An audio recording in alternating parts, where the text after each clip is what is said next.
thanks to the support as a channel member, Glenn Patrick. Oh, boys and girls, I nearly had to go to Southampton for a minute there. They offered me an interview. It was all going quite well, but thankfully the Coventry board, desperate to keep me, have thrown even more money at me. £20,000 a week I'm now earning. I might actually get into football management. It seems like a very well-paid gig.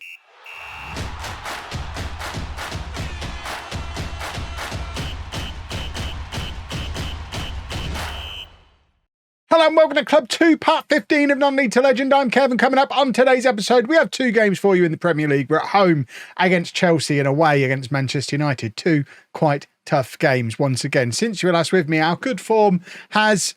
we've not been as good as we were at the start of the season, but we're still performing well above expectations. November was a little bit ropey. After the defeat against Arsenal, we drew against Liverpool and Everton, but then got thumped by Brighton. We were actually having a little bit of an injury crisis at that point. We lost our goalkeeper.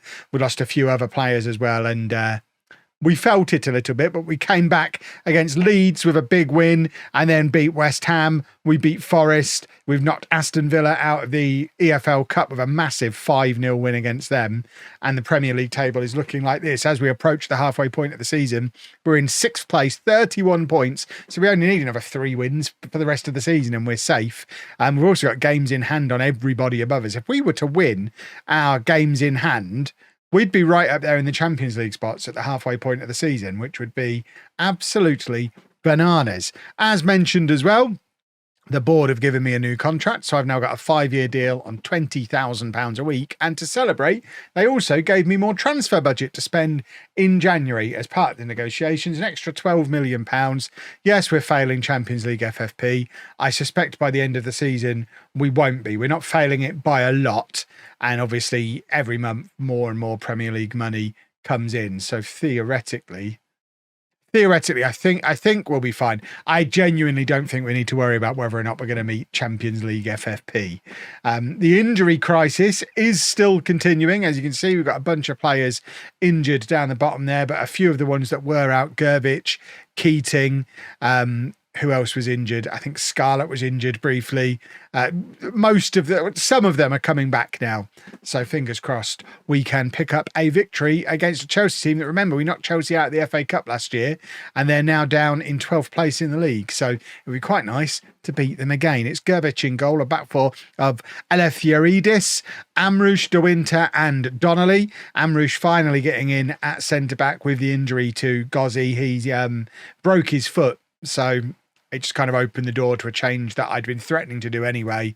And Amrouche has been playing at centre-back ever since. And we've then got Fabio Andre behind Keating and Irogbenum in midfield. Hart on the left, Illing on the right, and Regis up front. That's my first choice front three now. You can see all of them in the goals. Scarlett, a little bit hard done by to not be part of it, but Regis is 5 years younger and improving all the time. Scarlett, although he's a better finisher currently, is much more useful off the bench, and the long-term project is looking at Regis, I think, as our striker, with Hart supporting him from the left-hand side. And I guess long-term, we'd probably want someone else on the right, because Illing probably not going to be the guy longer term, because again, he's a little bit older. Corner coming in from Illing, and De Winter with the header that very nearly allows us to go into the lead against a Chelsea team. I mean, it's a strong-looking Chelsea team, although to be fair, no stronger than the Chelsea team that we played in the FA Cup semi-final last year, and we've beaten them. So I think we're capable of beating them again. This is kind of a big test for this squad to see if we're actually seriously in competition for the European qualification spots, or if we've just had a little bit of a purple patch at the start of the season that's going to gradually calm down. If we can start putting in performances in these matches, we are looking good. That's good work from Regis as well to win the ball back there. And Hart trying to turn Reece James inside out, and it falls to Illing. And Illing is the first Coventry player to get to double figures back in the Premier League. A 10th goal of the season for Illing. As I'm trying to write him off, I'm forever trying to write that boy off, but he just can't stop scoring goals. And it's great work from Hart again, who's still only 19 and is by far and away our best player. He is one of those players that just feels like he's too good for us. And I suspect within a year or two, unless we've miraculously got ourselves into Champions League football, I think Hart is probably going to be moving on to a Champions League club for a big, big pile of money because he creates problems. I don't know why Luton weren't using him. They spent 20 odd million to bring him in from West Brom and then just sat him on the bench for a year and not used him. We've spent a little bit more than that, but brought him straight in and started him every game, and he's brilliant and tearing Premier League defences apart. Right, De Winter. Looking for options ahead of him. Chelsea giving him all the time he needs to pick his spot. He gives it to Keating and gives it back to De Winter again, who this time tries to find Donnelly and misses him. You get all that time to pick your spot and still miss, but luckily he's a very good defender, wins the ball back comfortably and very calmly plays it back to Gerbic. Now Amrouche at centre-back rather than his usual left-back, settling himself in to that new position, and Regis has got in behind here, and that is was that a save from the goalkeeper? I think that was the goalkeeper pushing it around the post, but it's a very good move from us again. And as things stand, as you can see, we are moving back up into those Champions League spots, so this is, I think, one of our games in hand. Let's win it, please. Illing, space to pick the shot, can't get the shot away, and he was offside anyway, so it's a Chelsea free kick. So yeah, we'd be moving up into 4th place with games in hand over both Spurs and Arsenal. I mean, Arsenal are not catchable. We're not in a title race, but nobody is. Arsenal are a gazillion miles clear at the top of the league. As we saw when we played them in the last episode, they're just a very, very good team. And head and shoulders above anyone else we've played this season. For us to get 3 goals against them was pretty impressive, if you ask me. I don't think there's been many teams this season who've got 3 goals against Arsenal, but it shows just how good we are going forward. We do need to improve a little defensively, and Chelsea trying to test us in that area here. And Eleftherides, our left back, is the only man we've left forward. He's got away from his defender there. That's brilliant work from the young left back.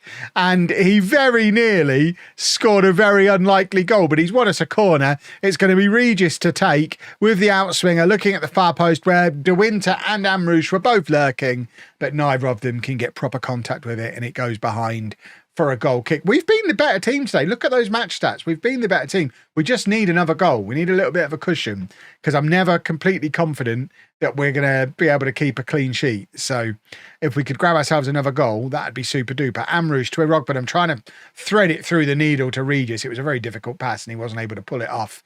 And now Chelsea with an opportunity for a counter-attack, but they've been very slow about it, although they've worked Amrouche out of position there and did momentarily get a little bit of a gap in behind him. They've got in behind Eleftherides now, and yeah, they're testing this very young left-hand side of our defence.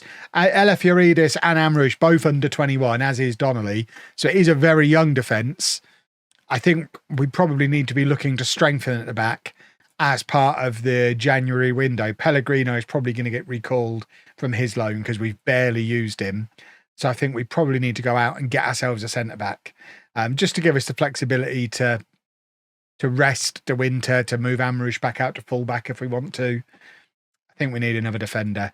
Right, we're making a few changes. Hart having one of his quieter games, so it's an opportunity to get Bonner on that left-hand side, and he's getting better all the time, Jai Bonner. He's probably never going to be a starter for us, but he continues to improve, which is, I think he's going to be a useful squad player for us. And I think he was signed young enough under the old regime that he will count as a homegrown at club player, which is going to be very handy as we start to tentatively glance towards the possibility of European football. We've just run out of wingers. We've run out of attackers.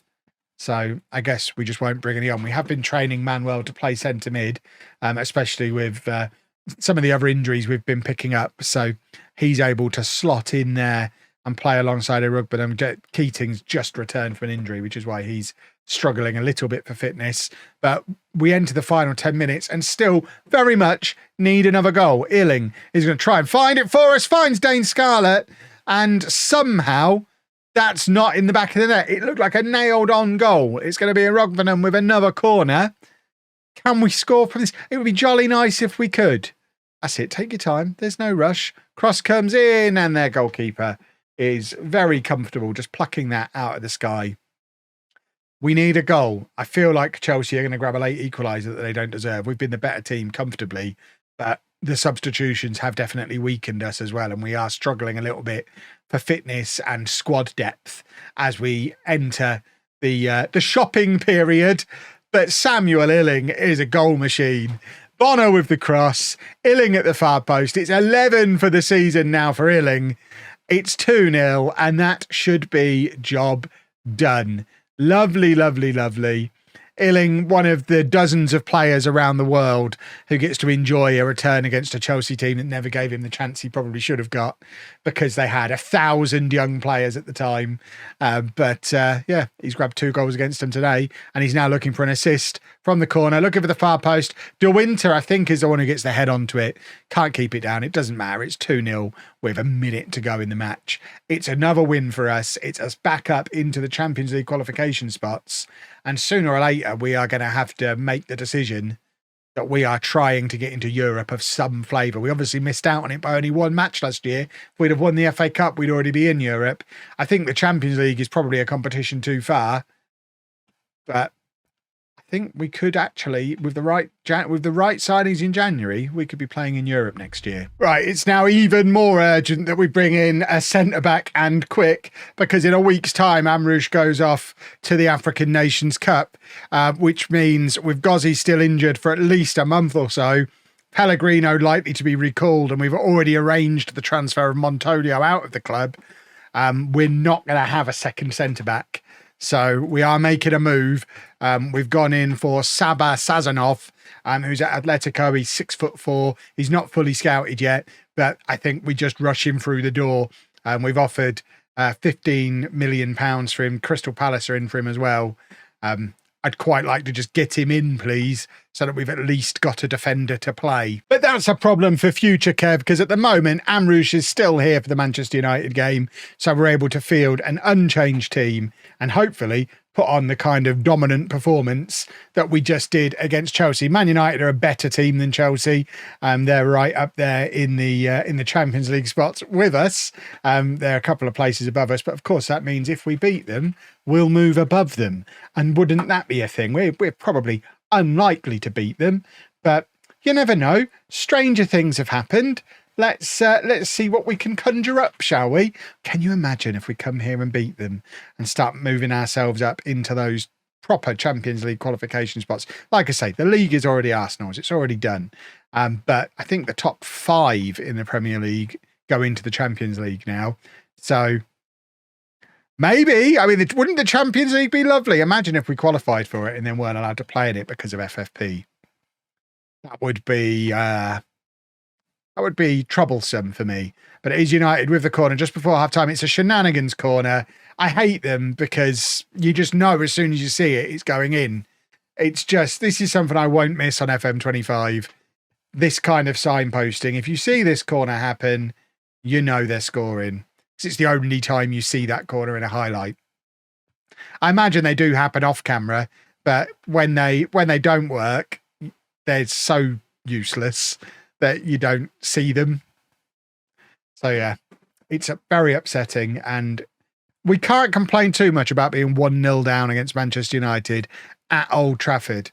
But the manner of it happening, with nothing else really going on in that first half, and with us not creating anything at all, is a little frustrating. We're a better team than those match stats would suggest. So if we can do something in the second half, that'd be super duper. Regis did something. Did he hit the crossbar? Was it a save? It was a very good free kick either way, and very, very close to getting us back on level terms. We've now got another highlight, starting with Gerbic at the back, who is out of contract at the end of the season. We've just offered him a new 2-year deal because he's settled in so splendidly at the club. I mean, it's an 18-month deal effectively, but just give him an extra year just to make sure that he doesn't get whisked away by somebody once we get to January and he can sign a pre-contract, because the last thing we want to do is have to rush into a goalkeeper again. The next goalkeeper I sign, I want to be like an under 23, 6'7", 5-star potential monster who can be our forever goalkeeper. I don't want to be rushing into picking one up for £5 million who's in his 30s because we ran out of money and time. And we've got one of them. We'll keep him until we replace him with the superstar. That's lovely work from Eleftherides at left back. And now Hart has got space to run into. And Colin Hart grabs the equaliser. The United defenders are just backing off him all the way. It starts with Eleftherides. It's brilliant work from him at left back.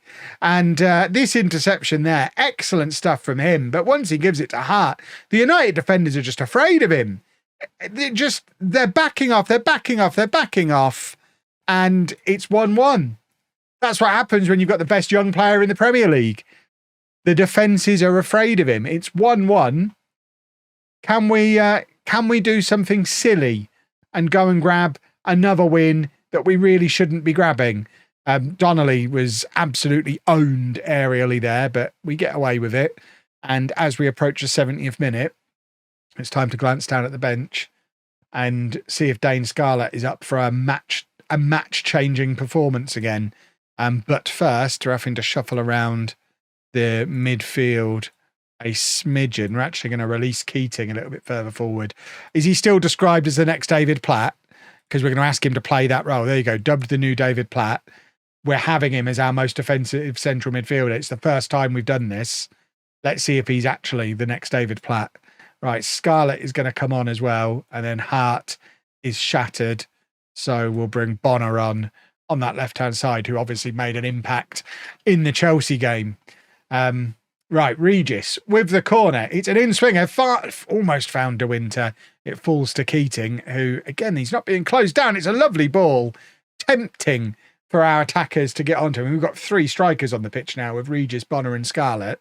It's 3 players who would all rather be playing that number 9 role, but unfortunately, none of them were there to apply the finish, and it is United on the attack again. They've got him behind. Gerbic doing really well. That's why he's earned himself a contract extension, because that's really good goalkeeping.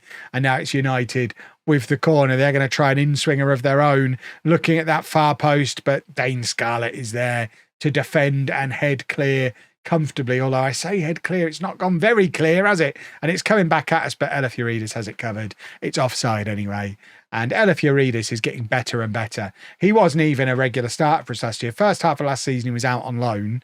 He came back and was Amrouche's reserve. Since the Gozzi injury and Amrouche moving into centre-back, Eleftherides has just gone from strength to strength.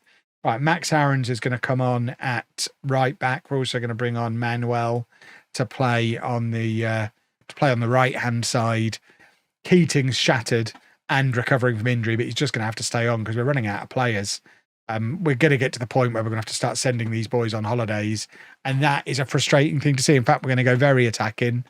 It stings a little bit to lose this one because I think we've been good enough to earn the draw. Certainly in this second half, we've livened up a bit, but to be done by a set piece, especially when it's another example of us getting the ball clear-ish, but effectively just giving it straight back to the opposition, which we do seem to do all the time. We're always second to the second ball, and it's something we need to stop being so silly with.